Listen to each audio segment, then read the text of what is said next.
Hey brother, it's Dan Dorr with Good Guys to Great Men again. Thanks again for watching today.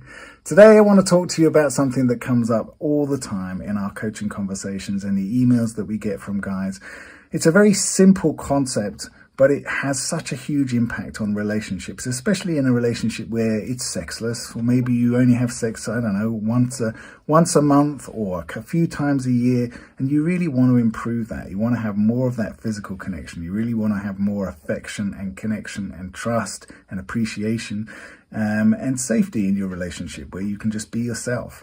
So what am I talking about? There's this belief that we get given as children, this belief that we get from teachers and from society and from movies and TV shows, and the belief is just don't piss her off, right? Just don't piss her off. As long as you don't piss her off, then you'll get what you need in a relationship. And it's utter bullshit. It's utter bullshit. Because what happens is when you don't piss her off, well, one, you're coming from a place of fear, you're coming from a place of insecurity, you're coming from a place of self-protection, and you are not coming from a place of confidence. So you're not going to be creating any kind of connection in that self-defensive position. But two, what also happens is when we have this belief, just don't piss her off, surely if she's just happy and I never make her upset, if I never cause a confrontation, then she'll be happy and she'll give me all the things that I need in this relationship. We've not even asked for the things that we need most of the time, or we have done, but it's been kind of passive aggressive because we're not sure about how she's going to react to it and we're scared of how she's going to react to it.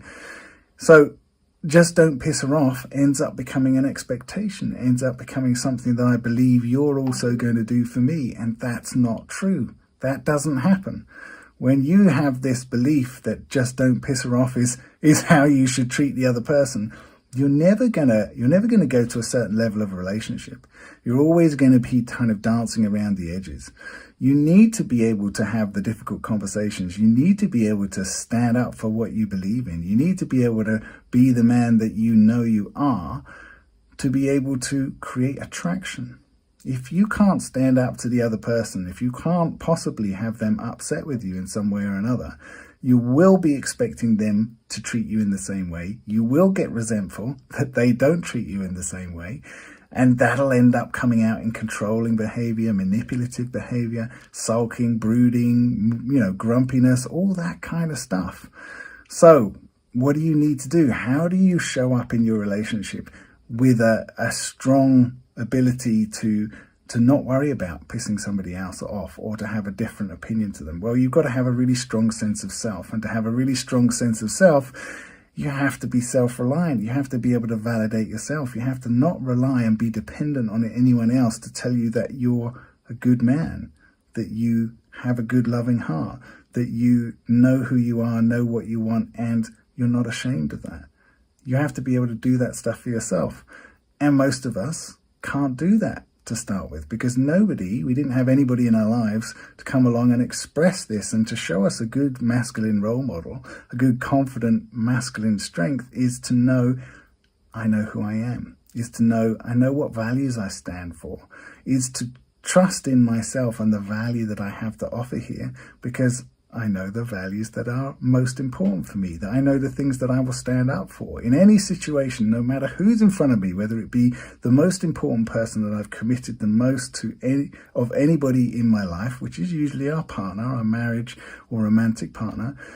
No matter who it is in front of me, I'm willing to stand up for the things that are important to me, that I choose as being fundamental, non-negotiables with regards to how I live my life. So you've got to do that work. If you haven't done that work, you are going to be looking to other people to give you that sense of self, to give you that validation so that you can know that you're on the right track, so that you can get those things that make you feel good. But you're the only person you can really, truly rely on to make the right decisions for you.